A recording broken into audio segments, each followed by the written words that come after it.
بسم اللہ الرحمن الرحیم۔ السلام علیکہ یا صاحب العصر والزمان۔ امام علیہ السلام وہ مالک ہے کہ جس کے تم بندے ہو، جیسا کہ تمہارے نام سے ظاہر ہوتا ہے۔ وہ زمین کا حاکم ہے یا آسمان کا؟ جب تمہاری کنیت کے مطابق تمہارا بیٹا بندہ خدا ہے، ذرا بتاؤ وہ زمین کے خدا کا بندہ ہے یا آسمان کے؟ تم جو بھی جواب دو گے شکست کھاؤ گے۔ عبد الملک لاجواب ہو گیا۔ ہشام برقی امام کے شاگرد وہاں موجود تھے۔ انہوں نے عبد الملک سے کہا کہ کیوں نہیں امام کا جواب دیتے۔ عبد الملک کو ہشام کی بات بہت بری لگی اور اس کا چہرہ بگڑ گیا۔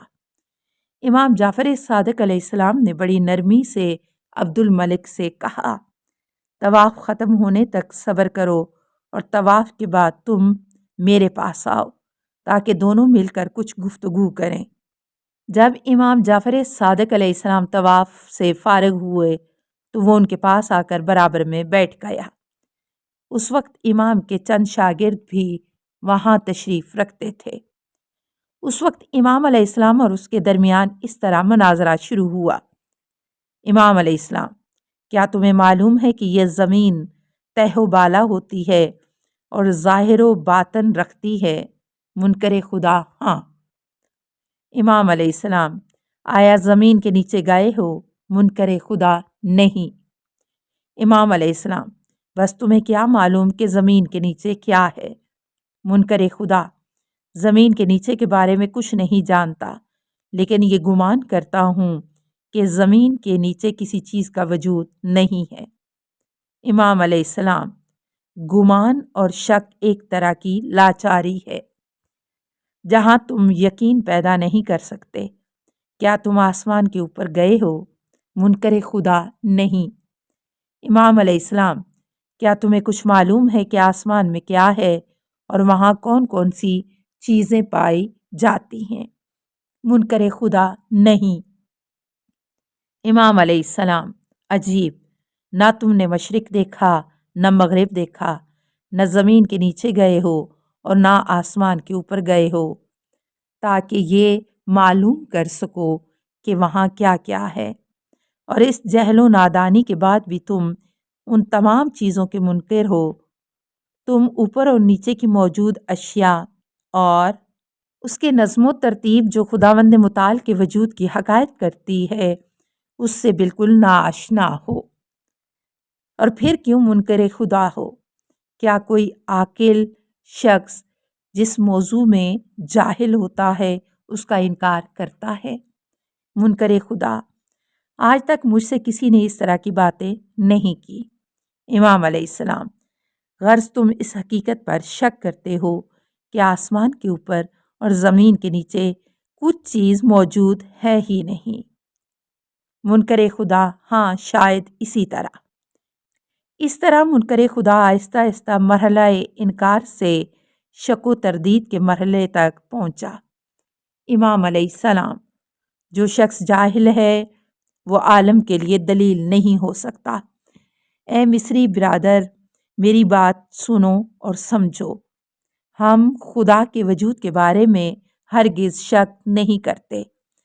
کیا تم سورج، چاند اور دن اور رات کو نہیں دیکھتے کہ وہ صفحۂ افق پر آشکار ہوتے ہیں اور وہ مجبوراً اپنے معین راستے پر گردش کر کے واپس پلٹتے ہیں، اور وہ اپنی معین مسیر میں مجبور اور ناچار ہیں؟ اب میں تم سے پوچھتا ہوں، اگر چاند سورج کے پاس گردش کرنے کی ذاتی قوت ہے تو وہ کیوں پلٹتے ہیں؟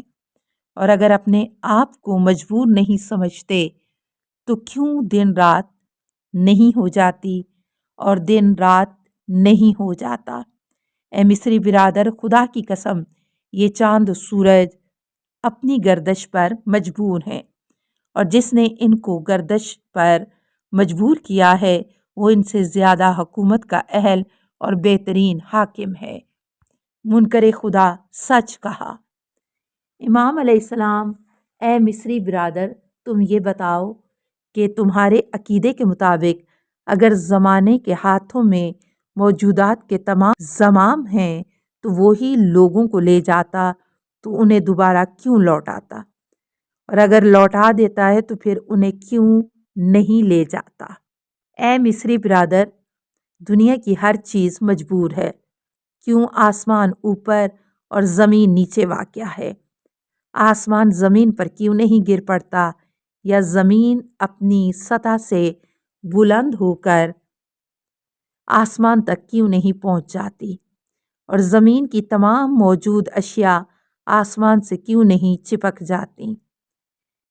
امام علیہ السلام کا مضبوط استدلال یہاں تک پہنچا تو عبد الملک کا شک ختم کر کے ایمان کی منزل پر آ پہنچا اور امام علیہ السلام کی خدمت میں ایمان لے آیا، اور اس نے وحدہ لا شریک کی گواہی دی، اور اس نے اسلام کی حقانیت کی گواہی دیتے ہوئے بڑے ہی پرجوش انداز میں کہا، وہ خدا ہے جو زمین و آسمان کا حاکم ہے اور جس نے انہیں روک رکھا ہے۔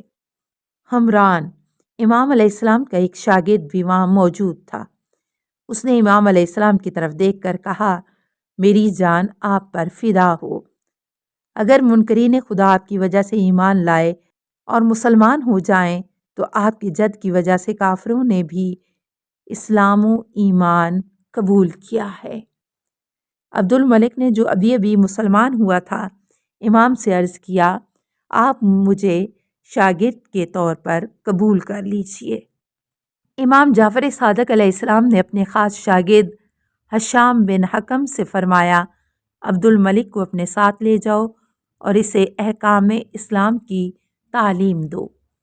ہشام بن حکم جو شام اور مصر کے عوام کے لیے بہترین معلم تھے، عبد الملک کو اپنے ساتھ لے گئے اور عقائد و احکام اسلام کی تعلیم دی تاکہ وہ سچے اور مضبوط عقیدے والے ہو جائیں۔ اسی طرح امام جعفر صادق علیہ السلام نے اس مومن کی ایمان اور ہشام بن حکم کی تعلیمی روش کو بہت پسند کیا۔ ابن ابی الموجہ کی بے انتہا لاچاری۔ عبد الکریم جو ابن ابی الموجہ کے نام سے مشہور تھا، ایک دن امام جعفر صادق علیہ السلام کی خدمت میں مناظرے کے لیے حاضر ہوا۔ اس نے دیکھا کہ چند گروہ امام علیہ السلام کے پاس بیٹھے ہوئے ہیں، وہ بھی امام علیہ السلام کے قریب آ کر خاموشی سے بیٹھ گیا۔ امام علیہ السلام، تو دوبارہ اس غرض سے آیا ہے کہ میرے اور تیرے درمیان جو باتیں ہوئی تھیں اس کے بارے میں تحقیق کرے؟ ابن ابو الموجہ، ہاں یبن رسول اللہ، میں اسی لیے آیا ہوں۔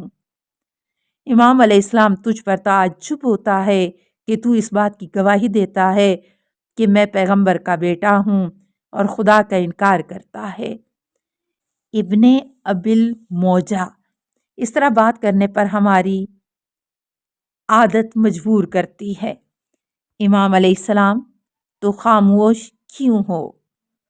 ابن ابو الموجہ، آپ کی عظمت و جلالت کی وجہ سے میری زبان میں اتنی طاقت نہیں ہے کہ آپ کے سامنے کچھ بولوں۔ میں بہت سے دانشوروں اور مقرروں کے پاس جا کر باتیں کرتا ہوں، لیکن آپ علیہ السلام کی جلالت و عظمت جس طرح مجھے مرعوب کر دیتی ہے ایسا کہیں بھی نہیں ہوتا۔ امام علیہ السلام، جب تو خاموش ہے تو میں ہی بات شروع کرتا ہوں۔ امام علیہ السلام نے فرمایا، ابن ابی الموجہ، تو مجھے بتا کہ تو مصنوع یعنی بنایا گیا ہے یا نہیں؟ ابن ابی الموجہ، نہیں، میں نہیں بنایا گیا ہوں۔ امام علیہ السلام، اچھا تو یہ بتا، اگر تو مصنوع بنایا ہوا ہوتا تو کیسا ہوتا؟ ابن ابی الموجہ بہت دیر تک اپنے گریبان میں جھانکتا رہا۔ اس کے بعد اس نے اپنے پاس رکھی ہوئی لکڑی کو اٹھا کر ہاتھ میں دبایا اور مصنوعی شے کی ساخت کی نوعیت اس طرح بیان کرنے لگا: لمبی، چوڑی، گہری، عمیق، چھوٹی، متحرک، غیر متحرک وغیرہ۔ یہ تمام چیزیں مخلوق اور مصنوع ہونے کی خصوصیات ہیں۔ السلام علیکہ یا صاحب العصر والزمان، الامان الامان الامان من فتن الزمان، السلام علیکہ یا خلیفۃ الرحمن، السلام علیکہ یا امام الانس والجان، السلام علیکہ یا مظہر الایمان، السلام علیکہ یا شریک القرآن، السلام علیکہ یا قاطع البرہان، السلام علیکہ یا امام زماننا ھذا اجل اللہ فرجک وسہل اللہ مخرجک وظہورک، السلام علیکہ ورحمۃ اللہ۔ اللہم صلی علی محمد و آل محمد۔